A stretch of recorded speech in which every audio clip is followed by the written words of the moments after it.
În timp ce toți se grăbesc pe terenul de fotbal sau de basket, odată cu venirea primăverii, în țara noastră există și alternative exotice. Ce ziceți de hockey pe gheață? Da, în țara noastră există acest gen de sport. Detalii vedeți în reportajul ce urmează. Pe lângă echipele de fotbal, basket și volei, Republica Moldova se poate mândri și cu o echipă de hockey, care în curând, în mai, va juca în Cupa Prieteniei. Puțini știu că în Republica Moldova există echipe de hockey care participă la turneuri internaționale, de unde se întorc de cele mai multe ori chiar și cu premii. Când a fost la un cantonament, reprezentantul din Rusia a spus: dar dumneavoastră cu echipa asta în grupa B luați primul loc. Avem mari probleme la desfășurarea campionatului acesta Cupa Prieteniei, dar ne uitând la toate problemele, noi vom reuși ca să petrecem campionatul și ca să dăm bucuria asta copiilor noștri. Ca să vedem cum decurg pregătirile micuților hocheiști, am decis să urmărim unde și în ce condiții au loc antrenamentele.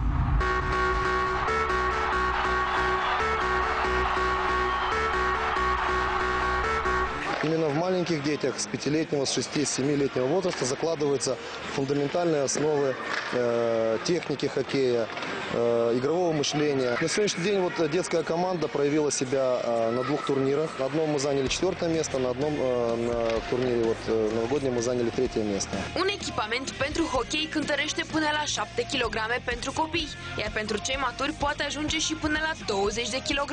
Ну, экипировка хоккейная очень дорогая. Покупаем мы ее сами. Ну, трудно, но стараемся. В принципе, в целом стоит где-то до $300, то есть если это уже БУ. То есть если новые, конечно, подороже. Echipamentul e foarte costisitor. De exemplu, tot ce conține pentru un geanta la băiat de hockey e de $800. Hocheiul este privit de unii copii ca o posibilitate de a-și etala bărbăția și curajul. Când îi împing capul, totuși e dureros când tu nu corect cazi sau cu ceva te traumezi foarte tare. Dar așa nu combatem. Portarul de hockey trebuie să arate frumos, ca să apere poarta, să nu se teamă de pucuri. Хочется похожим быть на Евгения Малкина. Вот тебе не хотелось никогда вот бросать хоккей? Иногда хотелось, когда у меня не все получалось.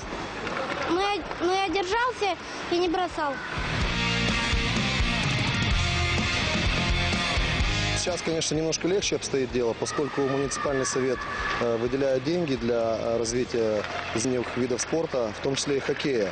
Copiii de la liceu vine autobusul, îi duce achitarea pentru un copil de liceu care pleacă în turneu, este achitat de stat.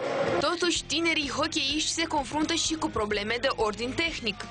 Мы зимой здесь замерзали, мы покупали обогреватели в этой маленькой раздевалочке, там грелись. Сейчас уже тепло, хорошо, но сегодня мокрый лед. Мы хотим, чтобы был хороший каток, чтобы дети могли нормально переодеться, помыться после тренировки. Это было бы замечательно. Но лед у нас оставляет желать лучшего, потому что, сами видите, у них ни разметок, ничего, и как бы для детей тяжело, и тренеру тяжело все это преподавать. Они же визуально себе рисуют, где кто должен стоять. Cu sau fără gheață și lipsa unui suport tehnic, în Republica Moldova există hockey. Ce-i drept într-un stadiu incipient, dar cu speranțe mari pentru viitor.